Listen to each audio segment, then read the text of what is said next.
न्यायमूर्ति सुधीर चंद्र वर्मा जी,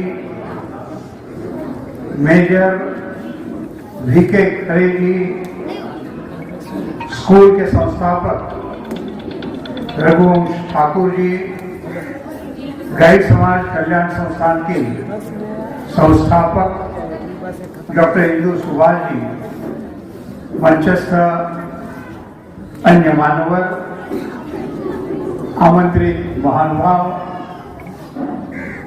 ठाकुर स्कूल के शिक्षक और प्रिय बच्चों,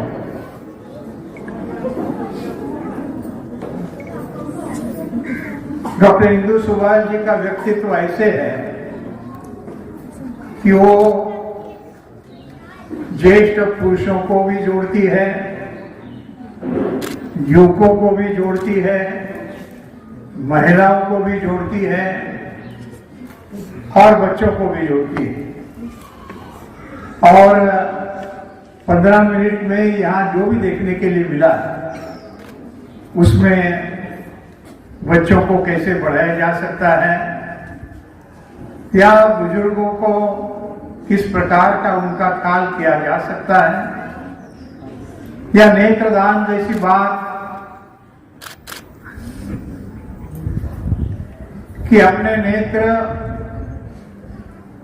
दूसरे के काम में आ सकते हैं, जिनको दिखाई नहीं देता है। विज्ञान की प्रगति है और विज्ञान के प्रगति में केवल अब नेत्र नहीं, केवल रक्तदान नहीं, तो कई अवयवों का भी दान किया जा सकता है। ऐसे विषयों पर लोगों के मन में जागृति करना और जागृति के साथ ही साथ वो कार्यक्रम व्यवहार में आता है और जो बच्चे हैं, बालक है, युवा है, उनको इस प्रकार की शिक्षा देना, स्कूली शिक्षा एक बात है, लेकिन संस्कार की शिक्षा एक महत्वपूर्ण बात होती है। और हमने देखा कि वैसे देखा है तो ठंडी के दिन है, मैं मुंबई से आया हूं। मुंबई में तो हमको कभी स्वेटर भी नहीं लगता है, लेकिन ऐसे ठंडी के दिन में इतने अच्छे कार्यक्रम देखने के लिए मिले, बहुत अच्छा लगा। मैं सभी बालकों का भी अभिनंदन करता हूं कि उन्होंने एक अच्छा कार्यक्रम यहाँ पर पेश किया। मैंने सुबह इंदु जी को पूछा कि मैं क्या बोलूं, क्योंकि यहाँ बच्चे भी हैं और यहाँ ज्येष्ठ नागरिक भी है और युवा भी है, महिलाएं भी हैं, ये ऐसे में क्या बताऊं।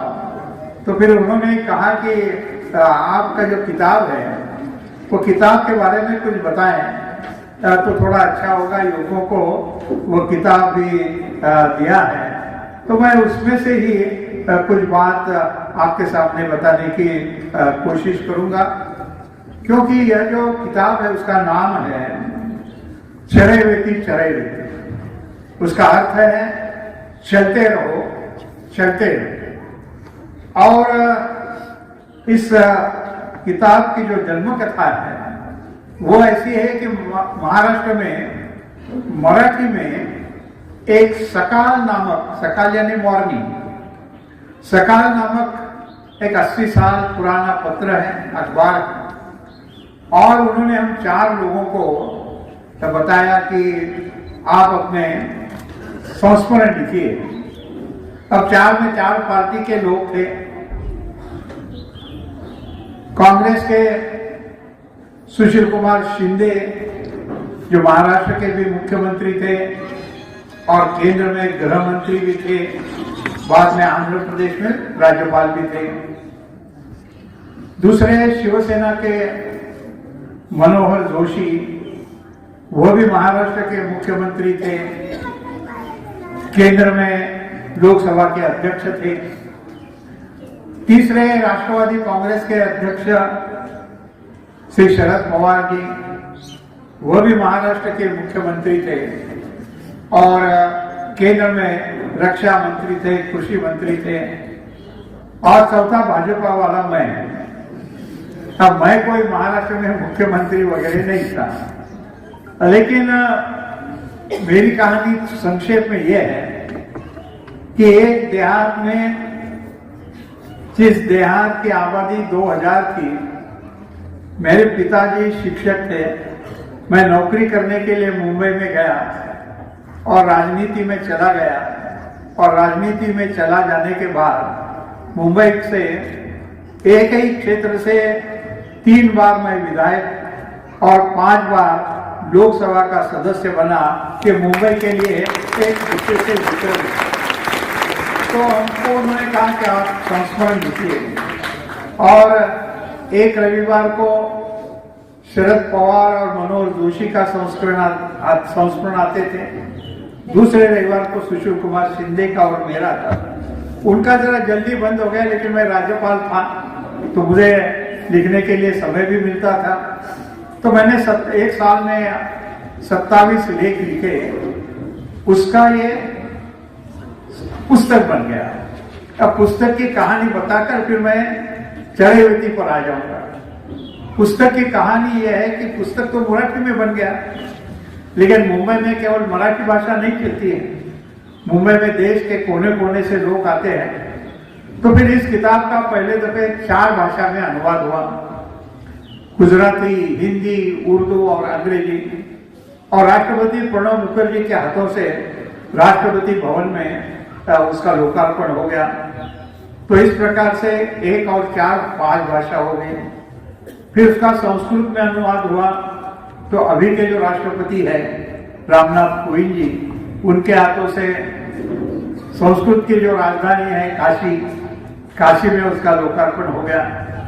तो 6 हो गए, फिर सिंधी में हो गया 7, फिर अरेबिक में हो गया 8, फारसी में हो गया 9, जर्मन में हो गया 10 और असमिया में हो गया 11। इस प्रकार इस पुस्तक का 11 भाषा में, और इसके साथ ही साथ नेत्र दान की हमने बात की। तो जो दृष्टिहीन है वह ऐसे लिपि में पढ़ते हाथ के स्पर्श से, और उसको ब्रेल लिपि कहते हैं। तो ब्रेल लिपि में मराठी, हिंदी और अंग्रेजी में हो गया। तो 14 भाषा में एक दृष्टि से उसका अनुवाद हुआ, और आने वाले दिनों में उसका कश्मीरी, नेपाली और तमिल भाषा में होने वाला है। तो ये बात मैं इसलिए बता रहा हूं कि एक दृष्टि से काम करते करते जो संस्मरण लिखे, और उसमें एक साहित्यिक क्षेत्र में एक ही किताब का राजनीति में काम करने वाले का इतनी भाषा में अब तक हुआ नहीं है। और इसलिए उसमें जो संस्मरण है वो संस्मरण पढ़ने लायक है। जैसा मैंने बताया कि मैं एक देहात से आकर काम करते करते देश का सबसे बड़ा प्रदेश आपका अपना उत्तर प्रदेश, उसका मैं राज्यपाल बन गया। तो उत्तर प्रदेश कितना बड़ा है सब लोगों को उतना मालूम है, खास करके बच्चों को मैं बताना चाहूंगा। ये सबको मालूम है कि उत्तर प्रदेश देश का सबसे बड़ा प्रदेश है, लेकिन दुनिया में जितने भी देश है वो सारे देश में केवल 3 देश ऐसे हैं जिनकी आबादी उत्तर प्रदेश से बड़ी है।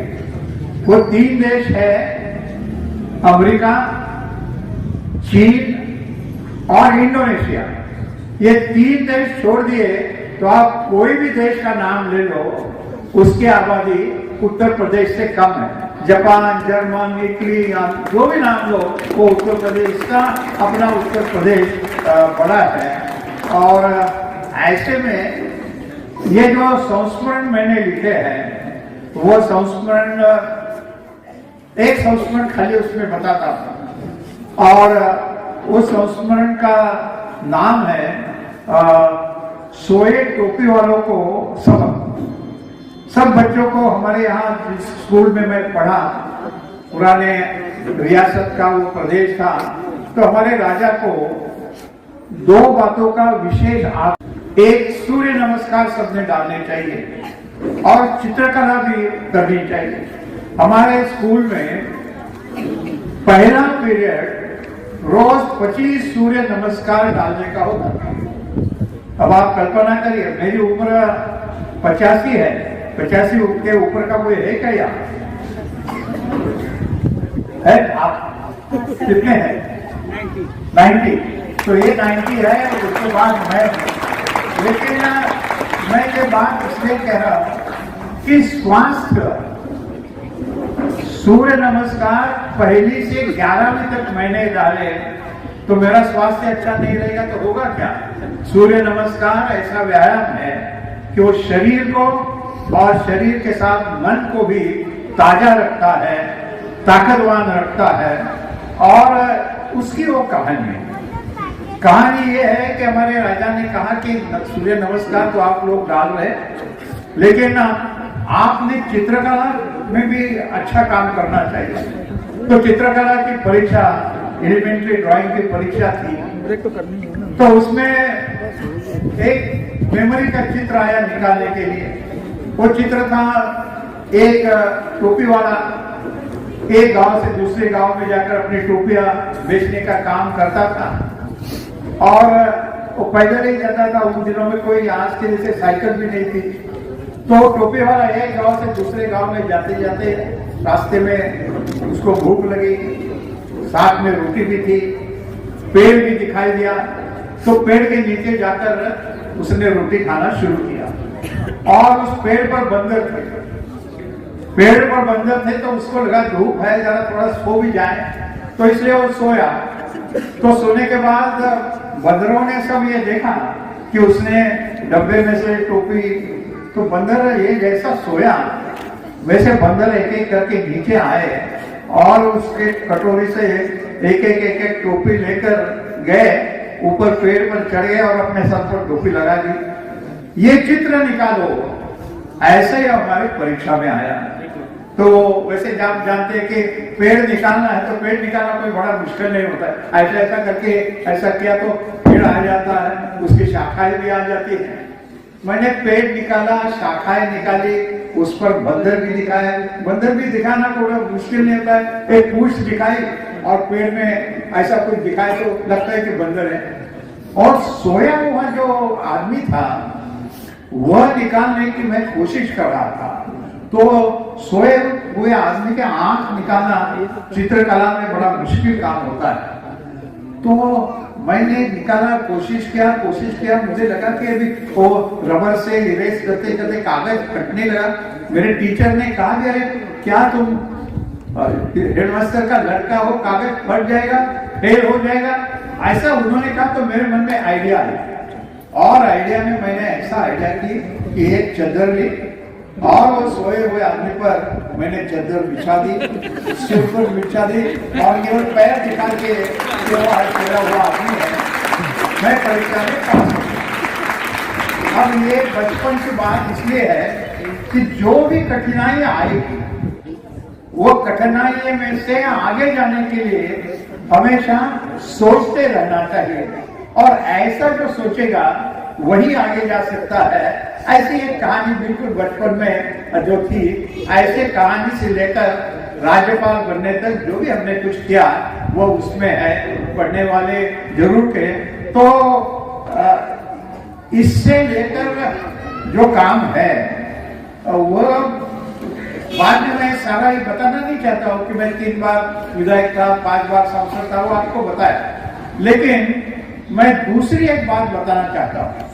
दूसरी बात यह है कि मैंने बीकॉम की परीक्षा पुणे में पास की और हमारे बीकॉम के जो प्रोफेसर थे उन्होंने हमारे कॉलेज पीरियड, लास्ट पीरियड होता है परीक्षा के पहले, तो उसमें कहा कि देखो हमने आपको अकाउंटेंसी सिखाया है, डेबिट सिखाया, क्रेडिट सिखाया, चेक का मतलब क्या है, वो पेज अकाउंट का मतलब क्या है, ऑर्डर का मतलब क्या है, वो सब सिखाया है और आप ये सब भूल जाओगे तो भी चलेगा। लेकिन उन्होंने कहा कि मैं आपको आज 4 मंत्र बताता हूं, वो 4 मंत्र यदि आप बताएंगे तो आप जीवन में आगे जाएंगे। और उन्होंने बताया वो मैं बात बच्चों के लिए युवकों के लिए बताता हूँ और बुजुर्गों को भी लगा कि भाई अपने लिए भी वो बात अच्छी है तो वो भी उसका स्वीकार कर सकते हैं। वो बात 4 में बताकर मेरा बात पूरी करूंगा। पहले ही उन्होंने बात बताई, पहला मंत्र बताया, आपका व्यक्तित्व जो है उसका विकास होना चाहिए, पर्सनैलिटी की डेवलपमेंट होनी चाहिए। अभी जो किताब प्रकाशित किए ना उसमें भी इस प्रकार के विषय है। तो उन्होंने कहा कि बिल्कुल 4 छोटे मंत्र मैं बता। उन्होंने पहला मंत्र बताया, smile smile smile and smile. आप मुस्कुराते, जो मुस्कुराता रहता है वही जीवन में आगे जा सकता है, और जीवन में आगे जाना है तो हमेशा मुस्कुराते जाओ। और उन्होंने कहानी बताई। वो बोले देखो उस समय पर कॉमर्स कॉलेज में लड़कियां ज्यादा नहीं आती थी, केवल 4 ही लड़कियां, हमारा 150 का क्लास था, उसमें 4 ही लड़कियां थी। बोले ये लड़कियां है ना, ये लड़कियां शादी में जब जाती है तो अच्छे कपड़े पहनती है, और अच्छे कपड़े पहनने के बाद जरा आईने के सामने जाती है, आईने के सामने जाकर फिर जरा पाउडर लेती है, पाउडर भी ऐसे लगाती है, फिर बिंदी लगाती है, और उसके बाद आईने के सामने जाकर मुस्कुराती है और खुद देखती है कि मैं मुस्कुराती हूँ तो कितनी सुंदर दिखती हूँ। तो उन्होंने कहा कि ये बात सबको देखे मंजूर हो गया, हंसने लगे। तो उन्होंने कहा कि आप सीखो, और मुस्कुराने से आप सहजता से दूसरे को अपने ओर खींच लेते हो। मित्र होंगे, मैत्री, और सभी लोगों को यदि अपने पास खींचना है तो आपके व्यक्तित्व में मुस्कुराने का बात होनी चाहिए, ऐसे उन्होंने बताया। दूसरी बात उन्होंने ये बताया कि एप्रिशिएट एंड एप्रिशिएट। कोई अच्छा काम करता है तो कहना सीखो कि तुमने अच्छा काम किया है। ऐसा जब आप करते हैं तो उसको प्रोत्साहन मिलता है। कुछ लोगों को ऐसा लगता है कि मैं उसको अच्छा हो गया ऐसा कहूं तो वो ऊपर जाएगा, उसमें अहंकार आ जाएगा। कोई अहंकार वगैरह नहीं आ जाता, लेकिन आप सही काम जो करता है उसको प्रोत्साहन देना सीखो। ऐसे आप प्रोत्साहन देंगे तो आप जहां भी जो भी काम करते हो वो काम आपको सबका सहयोग मिल सकता है, और ये सहयोग प्राप्त करके ही आप जीवन में आगे जा सकते हैं। और इसलिए एप्रिशिएट एंड एप्रिशिएट। और कुछ लोगों को लगता है कि बड़े ने ही छोटों का अप्रिशिएट करना चाहिए, ऐसा कुछ नहीं। ये बड़ा भी आकर यहाँ, छोटा भी यहाँ आकर मुझे बता सकता है कि साहब आपने ये जो मंत्र हमको बताया, मुस्कुराते रहो, आपने अच्छा बताया, वो भी कहे तो अच्छा लगता है। और इसलिए अपनी बहन, अपनी माँ घर में खाना खिलाती है। अब हर माँ का कर्तव्य होता है कि जो भी खाना बनाए वो सबको अच्छा लगे, लेकिन ये सबको अच्छा बनाने का उन्होंने खाना तैयार किया, और वो खाना खाते समय यदि हम कहते हैं माँ आज सब्जी हमेशा से अच्छी होगी, तो माँ को भी, माँ का कर्तव्य है, लेकिन माँ को भी अच्छा लगता है। और इसलिए कोई काम ऐसे हम स्वभाव अपना बनाएंगे तो फिर आप जीवन में आगे जा सकते हैं। तीसरी बात उन्होंने बताई कि डोंट बिलिटल अदर्स। आप किसी के अवमानना मत करो। किसी के अवमानना यदि हम करते हैं तो मान लीजिए कि आपके जीवन के दौड़ में बाधा आएगी। आपका परीक्षा आ गई, परीक्षा में अच्छे ढंग से आपका पहला नंबर आ गया, आपको 90% मार्क मिले, और 90% मार्क मिलने के बाद घर में दौड़ते दौड़ते जाकर हम अपने माँ को कहेंगे, पिताजी को कहा, देखो मामा मेरा पहला नंबर आ गया और मुझे 90% मार्क मिले। और ये कहते कहते यदि हमने ये कहा कि देखिए वो लड़का है ना, अपने ही गली में आखिर के बिल्डिंग में रहता है, वो भी हमारे क्लास में ही है, वो कहता था कि और 24 घंटे पढ़ाई करता था, पढ़ाई करता था, और वो कहता था मेरा पहला नंबर आएगा, देखो माँ आ गया तो अच्छा है, उसकी का याद क्यों करते हो?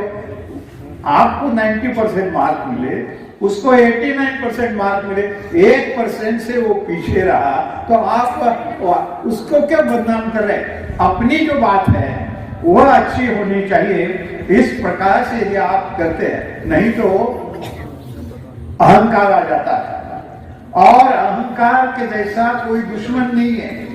जैसे आप रास्ते पर चल रहे हैं, गाड़ी में चल रहे हैं, ऑटो में चल रहे हो, रिक्शा में चल रहे हो, और रास्ते पर से जाते जाते स्पीड ब्रेकर आता है। वो स्पीड ब्रेकर यदि देखा नहीं तो जो हालत होती है वह अहंकारी आदमी की हालत हो जाती है। और इसलिए यह अहंकार यह स्पीड ब्रेकर के जैसा है, फिर आपका आगे का जाने का जो बात है वो समाप्त हो गई, ऐसा हो जाता है। और इसलिए आपके व्यक्तित्व का विकास करना है तो आप किसी की अवमानना मत करो। और 14 मंत्र उन्होंने बताया कि there is always a better way of doing things. आप जो भी करते हो वो और अधिक अच्छा करने का हमेशा रास्ता होता है। वो रास्ता कौन सा है ये ढूंढते हो, और जो ऐसा रास्ता ढूंढकर सबसे अच्छा और करने की कोशिश करेगा वही आगे जा सकता है। और इसलिए उन्होंने कहा कि ये 4 मंत्र के साथ आप जीवन में चलते रहो, और जीवन में ऐसे आप चलते रहोगे। और मैं आपको ईमानदारी से बताता हूँ, यहाँ तो आप लखनऊ के बच्चे हैं, मैं तो जिस गांव की आबादी 2000 थी उस गांव का बच्चा होते काम करते करते करते करते यहाँ पर राज्यपाल उत्तर प्रदेश का बन गया था। उसका कारण ये 4 मंत्र थे। मैंने जीवन में उस 4 मंत्र के आधार पर काम किया और मैंने मेरी प्रगति की। तो मुझे ऐसा लगा कि ये जो किताब आपको दिए है, ये किताबों में और भी कई बातें बताई है, वो मैं आपको बताऊं। दूसरी एक बात आग्रह से मैं बताना चाहता हूं कि चरैवेति का अर्थ क्या है। चरैवेति का अर्थ संस्कृत शब्द है, चरैवेति, चरैवेति, उसका मतलब है चलते रहो, चलते रहो। आयतर्य ब्राह्मण करके संस्कृत का संस्कृत का मुझे better way of doing the things का उदाहरण आ गया। मुझे यहाँ से निकलना चाहिए था 3:20 को, अब 3:25 हो गए हैं, और मुझे बताया कि जरा जल्दी भाषण समाप्त करो। उन्होंने देरी की, उसकी कोई बात नहीं है। लेकिन मैं और देरी करूंगा तो 4 बजे मुझे जो कार्यक्रम में पहुंचना है वो मैं पहुंचूंगा नहीं। तो मैं उनको धन्यवाद देता हूं कि उन्होंने मुझे समय की याद दिलाई। लेकिन चरैवेति का तो आयतर्य ब्राह्मण करके 3-4 हजार साल पुराना एक संस्कृत का ग्रंथ है। उसमें इंद्र राजा को बताता है कि राजा ने कैसे चलना चाहिए। तो 2 श्लोक है। पहला श्लोक ये कहता है कि जो बैठा है उसका भाग्य भी बैठ जाता है, जो सोया है उसका भाग्य भी सो जाता है, जो खड़ा हो गया उसका भाग्य भी खड़ा हो जाता है, लेकिन जो चलता है उसका ही भाग्य चलता है। और इसलिए चलते रहो, चलते रहो, चलते रहो, ऐसा। और दूसरे श्लोक में उदाहरण दिया कि जैसे मधुमक्खियां एक फूल से उड़कर दूसरे फूल पर जाती है और शहद मध इकट्ठा करती रहती है, या जैसे पक्षी एक पेड़ से उड़कर दूसरे पेड़ पर जाते हैं और मीठे मीठे फल खाते रहते हैं, या जैसा ये सूर्य सुबह से उठकर शाम तक चलता रहता है और सारी दुनिया को प्रकाश देता है, जीवन देता है, ऊर्जा देता है। इसलिए यह सूर्य जगत वंद्य हुआ है। तो आपको भी सूर्य जैसे जगत बंदे होना है तो आपको भी सूर्य के जैसे चलना होगा, और इसलिए आप सब सूर्य के जैसे चलते रहो, चलते रहो, चलते रहो, चलते रहो। इन शब्दों के साथ मैं मेरा भाषण पूरा करता हूँ। और आप सबको कल 25 दिसंबर है, अटल बिहारी वाजपेयी जी का जयंती का दिवस है, उनको मैं श्रद्धांजलि अर्पित करता हूँ। सबका क्रिसमस भी है, क्रिसमस के लिए भी शुभकामनाएं देता हूँ। और 2020 भी इसके बाद आएगा, और 2020 का वर्ष आप सबको सुख समाधान और शांति का रहे, ऐसी प्रार्थना के साथ बहुत बहुत धन्यवाद। नमस्कार, जय हिंद।